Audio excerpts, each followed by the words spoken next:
శుభకార్యాలకు పూజార్ల కోసం వెతుకుతున్నారా? పూజారీస్.com లో అతి తక్కువ ధరలకే పూజార్లను ముందే బుక్ చేసుకోండి. వెంటనే కాల్ చేయండి. నమస్తే రమగారు. నమస్తే జయ. రమగారు, మనం బౌద్ధ ధర్మ కథలు చెప్పుకున్నాం. అలాంటిది ఏదైనా ఒకటి చెప్తారా? ధర్మపథం కథలు, మాతికుని తల్లి కథ చెప్తాం. మామూలుగానే మనకి మెడిటేషను అలాంటివి చేస్తూ ఉంటామా, బాగా రెగ్యులర్గా చేసే వాళ్ళ మొహాలు భలే ప్రశాంతంగా ఉంటాయి జయ. వాళ్ళు మన ఇంటెన్షన్స్ కూడా కనిపెడతారు, చెప్పేస్తారు కదా. చెప్పకపోయినా తెలుసుకుని ప్రవర్తిస్తారు. అవతల వాళ్ళ ఇంటెన్షన్ని గమనిస్తారు, వాళ్ళు గమనించగలుగుతారు. అలాంటిది ఈ కథ. ఈ జేతవనంలో బుద్ధుడు ఉన్న కాలంలో బౌద్ధ భిక్షుకులు చాలామంది ఆయన దగ్గర ఉండేవాళ్ళు. అయితే వీళ్ళు ఏంటంటే మామూలు రోజుల్లో ఎప్పుడూ భిక్షాటన చేసి వాళ్ళ అవసరం కదా, భిక్ష కోసం వెళ్ళేవాళ్ళు. ఆ రోజుకి ఆహారం సంపాదించుకోవటం. అయితే వర్షాకాలంలో వీళ్ళు ఏం చేసేవాళ్ళు, భిక్షకి వెళ్ళేవాళ్ళు కాదు. ఎక్కడైనా ఒక ప్లేస్ చూసుకుని, ఇక సంచారం కుదరదు కదా, వర్షాకాలం సంచారాలు ఎట్లా చేస్తారు, సంచారం ఆ ఊరు ఈ ఊరు తిరగటము ఉండేది కాదు, భిక్షకి వెళ్ళేందుకు ఉండేది కాదు. ఏదైనా ఒక గ్రామము కదలకుండా ఉండే అవకాశాన్ని చూసుకుని అక్కడ తాము మెడిటేట్ చేసుకునేవాళ్ళు, దీక్షలో ఉండేవాళ్ళు. అయితే ఈ మాతిక అనే ఒక గ్రామానికి బయలుదేరారు కొంతమంది భిక్షుకులు. ఆ మాతిక హిమాలయాలకి దగ్గరలో, హిమాలయ కొండపాదాల దగ్గర ఉన్నదన్నమాట. ఆ గ్రామ అధికారి పేరే మాతికుడు. ఆ గ్రామం పేరే, అతని పేరు మాతికుడు అని పిలుస్తారు. ఆ అధికారి ఇంటికి వెళ్ళాలనుకున్నారు. ఎప్పుడైతే ఇలా కొంతమంది బౌద్ధ భిక్షకులు తమ ఇంటికి వస్తారని తెలిసిందో, ఈ మాతికుని తల్లి చాలా ఆధ్యాత్మిక భావాలు ఉన్న ఆవిడ ఏం చేసింది, ఒక ప్లేసు తమ ఇంట్లో ఒక పక్కగా ఖాళీ చేయించి చిన్న చిన్న కుటీరాలు వేయించేసింది. వీళ్ళకి అన్ని ఏర్పాట్లు చేసింది. ఈ సమూహం జేతవనం నుంచి అక్కడికి నడిచి వెళ్ళారు.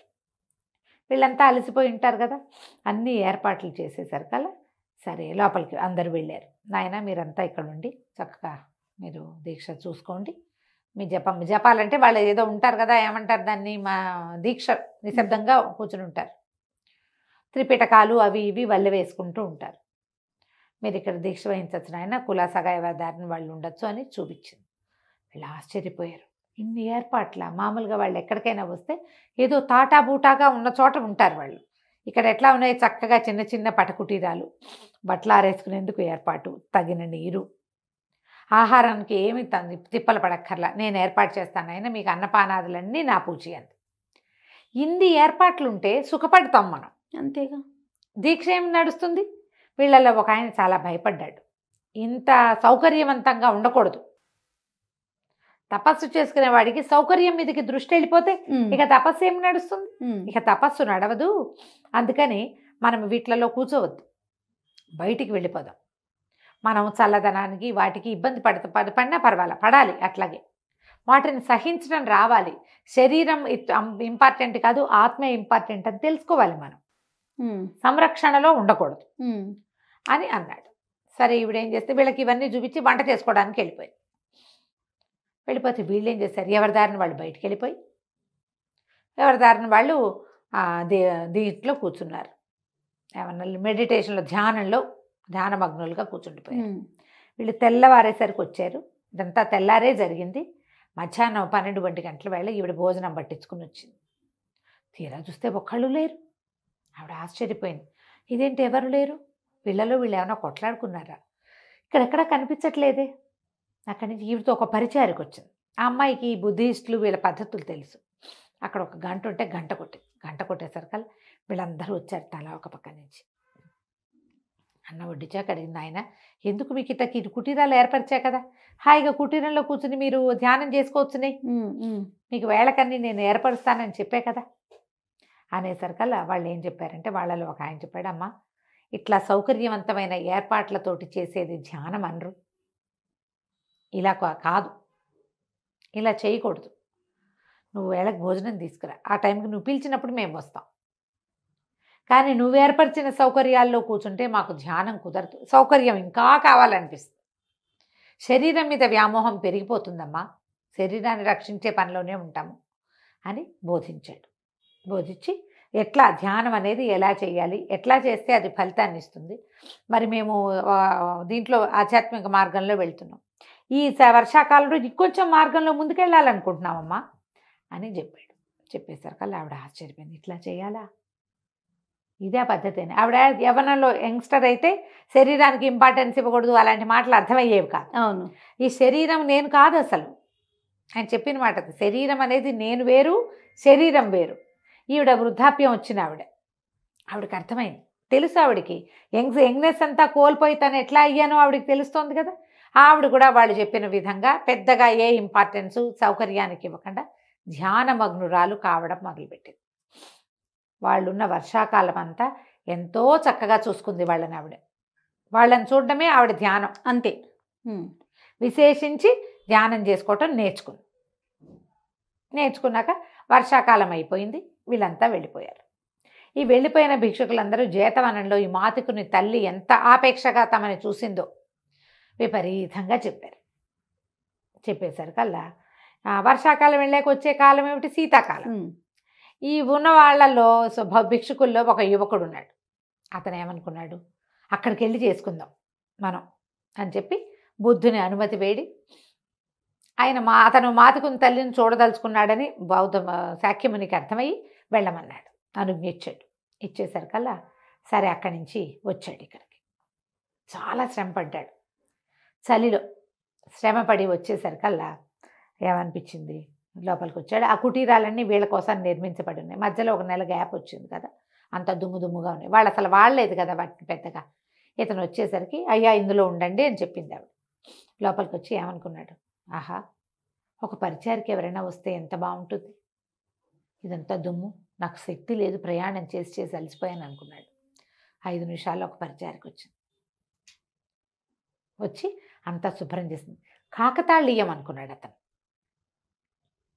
ఎంత కాకతాళీయం, ఎట్లా ఇలా అనుకోగానే వచ్చిందే, ఆవిడ పంపించుంటుంది అనుకున్నాడు. సరే ధ్యానాన్ని కూర్చుంటూ ఏమనుకున్నాడు, చాలా చలిగా ఉంది, వేడి పాయసం దొరికితే ఎంతో బాగుంటుంది ఈ సమయంలో అనుకున్నాడు. ఒక పావు గంటలో పరిచారకే వేడి పాయసం పుచ్చుకొచ్చేసరికల్లా ఇది రెండో కాకతాళీయం, భలేగా ఉంది, ఎంత బాగా వచ్చింది అని చెప్పేసి వేడి పాయసం తీసుకున్నాడు. బాగా ధ్యానం చేసుకున్నాడు. మధ్యాహ్నం అయ్యాక ఏమనిపిస్తుంది, ఇవాళ చాలా నాలుగుకి తీపి తగిలింది. మధ్యాహ్నం ఏదైనా కాకరకాయ వేపుడు ఎర్రటి పచ్చడి ఆహారంలోకి లభిస్తే అద్భుతంగా ఉంటుంది. మాతుకుని తల్లి ఆహారం పుచ్చుకొచ్చింది.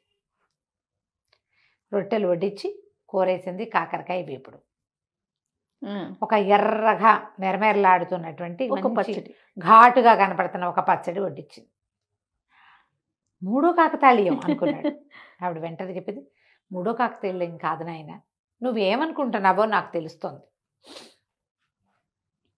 నీకు పరిచారికి కావాలి నాకు తెలిసింది, పంపించా. నీకు తీయగా పాయసం తాగాలనుంది నాకు తెలిసింది, పంపించా.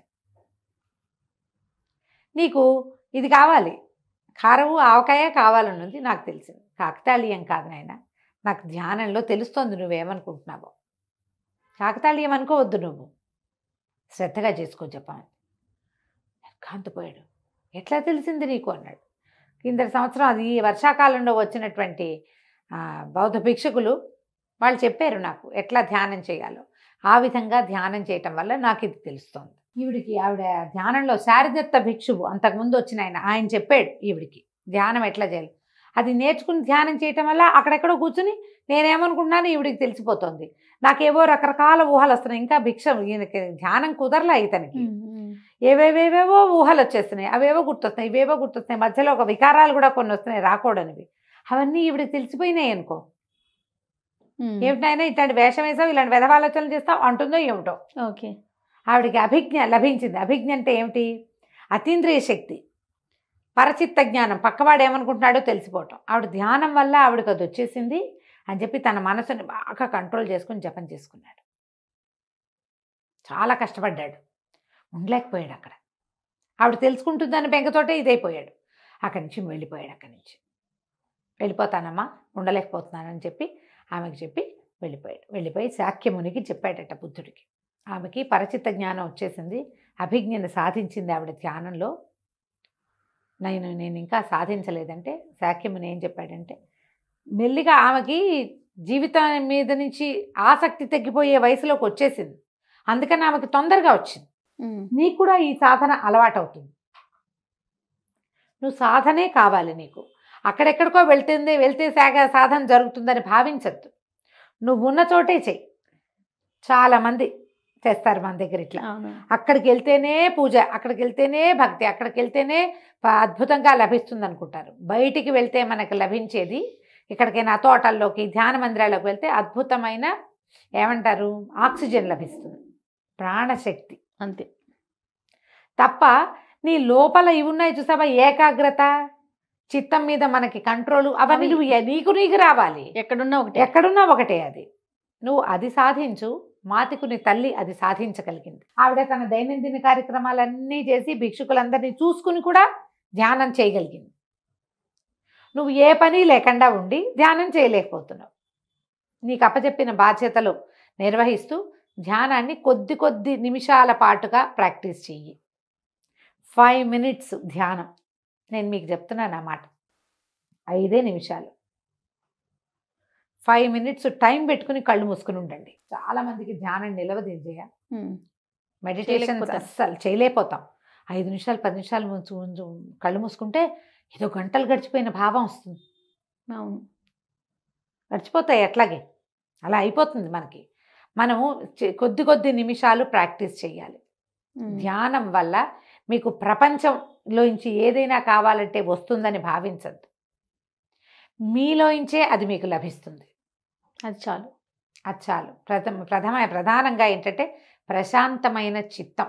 సమస్యల నుంచి బయటపడడానికి చాలా అవకాశాలు కావాలి, కానీ సమస్య పట్ల బాధ లేకుండా ఉండడానికి మాత్రం ప్రశాంతత కావాలి కదా. ఇప్పుడు నేను చాలా తీవ్రమైన సమస్యల్లో ఉన్నాననుకో, నేను ఆశ్రయించాల్సింది భగవంతుడితో పాటు ధ్యానాన్ని. పరిస్థితులు అవే మెరుగుపడతాయి ఎప్పుడో ఒకప్పుడు. మనుషులు ఏం చేస్తారు, కూర్చున్నామనుకో తపస్సుకి ధ్యానాన్ని కూర్చుంటే, అయితే గతంలోకి పరిగెడితే మనసు, లేకపోతే భవిష్యత్తులోకి పరిగెడుతుంది. భవిష్యత్తులో బంగారు కళ్ళు కానీ ఏవో వేసుకుని అవి కూలిపోతాయి, పేకమేడలు కడతాం. గతంలోకి వెళ్ళి మనసుని ఇంకా చిన్నబుచ్చుకుని కష్టపెట్టుకుని దుఃఖాన్ని వెళ్ళబోసుకుంటూ ఉంటాం. నువ్వు అది చేయకూడదు, ఇది చేయకూడదు. మధ్యలో ప్రశాంతంగా వెళ్ళాలి.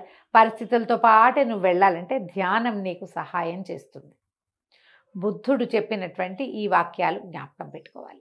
తప్పకుండా మనసుని నిలకడపరుచుకో. నువ్వు చేసే పనులు మానేసి నువ్వు నిలకడపరుచుకుందామనుకోవద్దు. పనే నిలకడే అంతే. దేనికదే దాని మీద ఫోకస్ ఉండాలి, దీని మీద నీకు ఫోకస్ ఉండాలి. అంటే నీ క్రియలు ఏవి ఆగవు, కానీ నీకు ప్రశాంత చిత్తం లభిస్తుంది. మాతికుని తల్లి కథతోటి ఇది ధర్మపదం కథ మనకు తెలియజేస్తుంది. చాలా బాగుందండి. నమస్తే. నమస్తే.